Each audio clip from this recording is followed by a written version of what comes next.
wabarakatuh. Baik, dalam video ini izinkan saya untuk mempresentasikan sebuah materi, yaitu sebuah tugas dari mata kuliah kewirausahaan.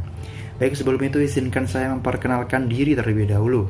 Nama saya Adwin Kalsar dari Prodi Teknik Informatika kelas 2C dengan NIM 36185401069. Baik, kita langsung saja ke materi yang akan kita bahas. Nah, kebetulan materi yang akan saya pilih yaitu mengenai bab 6 tentang kepemimpinan dalam berwirausaha. Oke, tujuan pembelajaran dari bab ini adalah beberapa diantaranya menjelaskan pentingnya kepemimpinan bagi seorang wirausaha dan menjelaskan perbedaan manajer dan juga pemimpin. Kemudian ada juga menjelaskan tentang teori kepemimpinan awal dan menjelaskan jenis-jenis kepemimpinan. Baik, untuk yang pertama, saya akan menjelaskan betapa pentingnya memiliki jiwa kepemimpinan dalam berwirausaha. Nah, saya akan mengisahkan tentang berdirinya sebuah restoran yang bernama McDonald. Pada tahun 1937, masyarakat Amerika sedang gandrung-gandrungnya dengan mobil. Nah, hal itulah yang membuat seorang kakak beradik yang bernama Dick dan Moore berinovasi dengan membuat sebuah kedai khusus yang menjajakan sebuah makanan siap saji dengan menggunakan mobil. Hal tersebut disambut baik oleh masyarakat Amerika dengan menimbulkan banyaknya antrian yang semakin panjang setiap harinya. Namun, pada tahun 1955, usaha mereka mengalami stagnan dan perlahan mengalami kemunduran. Hal ini dikarenakan dua kakak beradik ini tidak memiliki jiwa kepemimpinan yang luas ya. Kemudian terdapat seseorang yang bernama Ray Kroc. Kemudian Ray Kroc ini menuliskan sebuah manual yang berisikan konsep-konsep atau ide-ide dari kedua kakak beradik ini.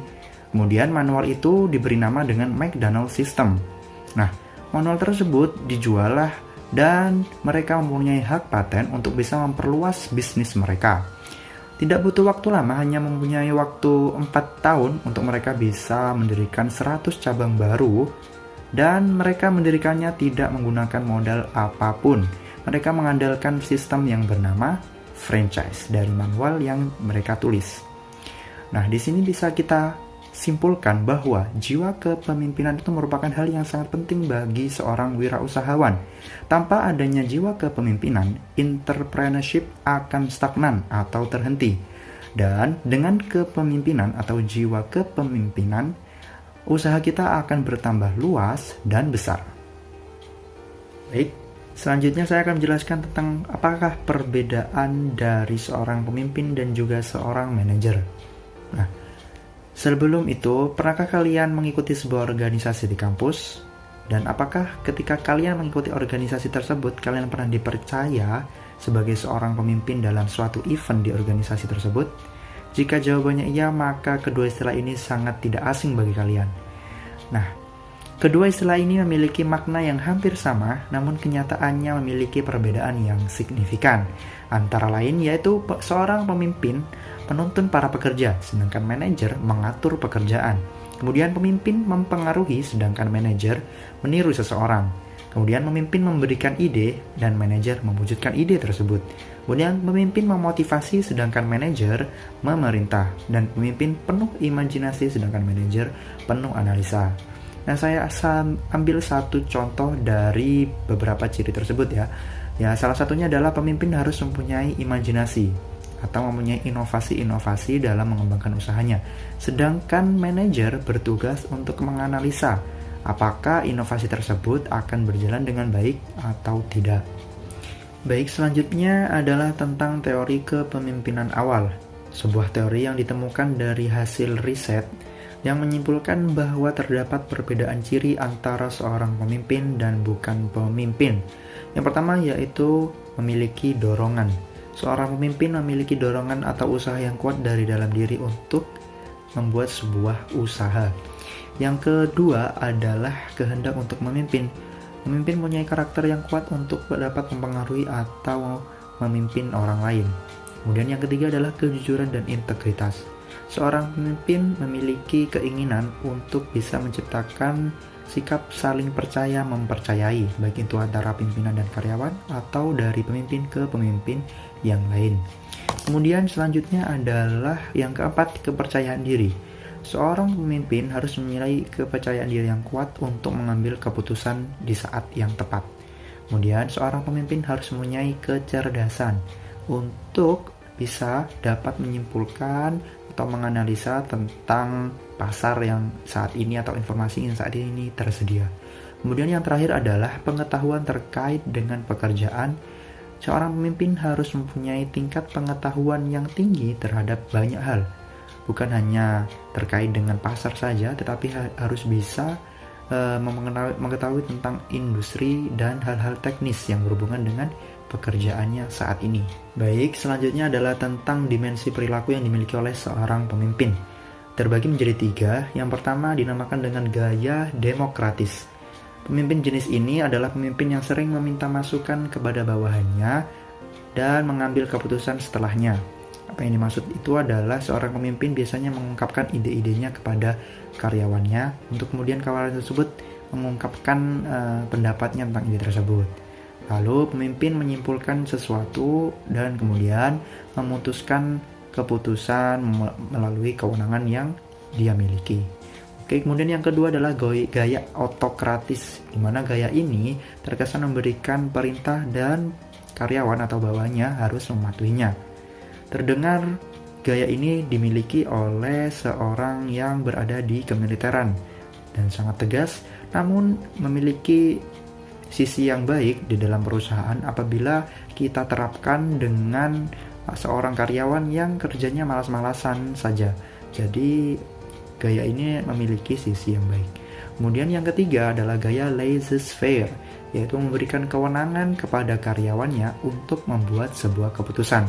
Nah, notabene gaya jenis ini adalah pemimpin yang mempercayakan atau menerapkan keyakinan terhadap karyawannya untuk mengambil sebuah keputusan.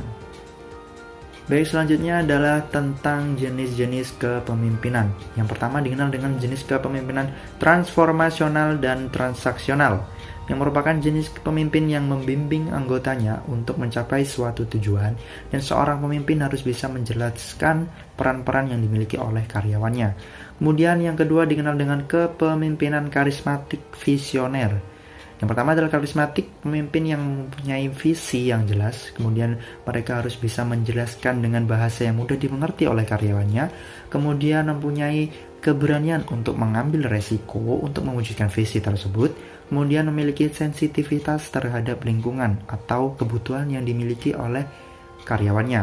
Kemudian yang terakhir adalah menunjukkan perilaku yang tidak biasa. Seorang pemimpin karismatik harus bisa berinovasi atau mempunyai imajinasi yang luas.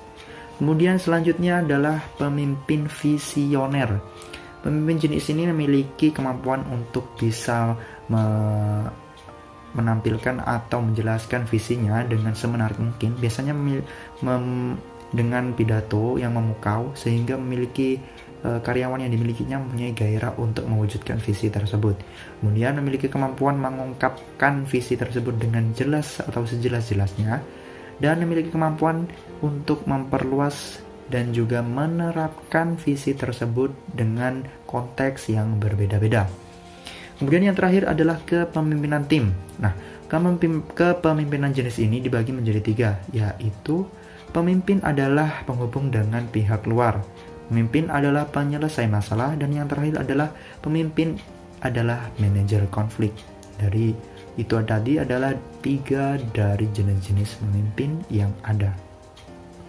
Baiklah, dari seluruh materi kepemimpinan yang telah saya jelaskan tadi, berikut ini adalah ciri-ciri dari pemimpin yang efektif.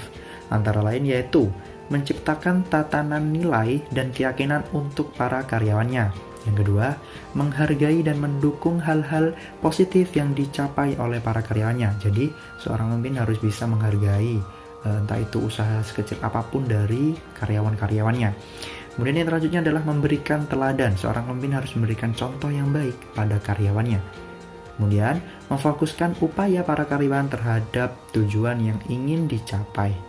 Selanjutnya adalah menyediakan sumber daya yang dibutuhkan oleh karyawan untuk mewujudkan tujuan dari visi atau tujuan dari perusahaan tersebut. Dan yang selanjutnya adalah berkomunikasi dengan para karyawan. Komunikasi menjadi hal yang sangat penting bagi seorang pemimpin untuk dapat mengenal lebih dalam tentang karyawannya. Jangan sampai seorang pemimpin tidak atau memiliki sedikit komunikasi sehingga menimbulkan kesalahpahaman. Kemudian yang selanjutnya adalah mendorong kreativitas para pekerja.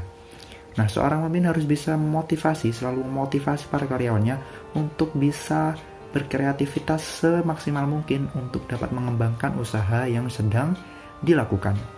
Kemudian, seorang pemimpin harus memiliki selera humor yang tinggi. Jangan sampai seorang pemimpin memiliki selera humor yang rendah sehingga seringkali seorang pemimpin mempunyai sifat temperamental yang tinggi. Dan itu tidaklah seorang pemimpin yang efektif. Kemudian yang terakhir adalah memiliki visi yang jelas. Tentu saja seorang pemimpin harus memiliki visi yang jelas agar perusahaan tersebut dapat berkembang sewaktu-waktu. Baik, itu tadi adalah sebuah materi dari kewirausahaan tentang kepemimpinan atau pentingnya kepemimpinan dalam berwirausaha. Baik, terima kasih telah memperhatikan dan menyimak sampai selesai. Semoga bermanfaat. Saya Advin Kautsar. Assalamualaikum warahmatullahi wabarakatuh.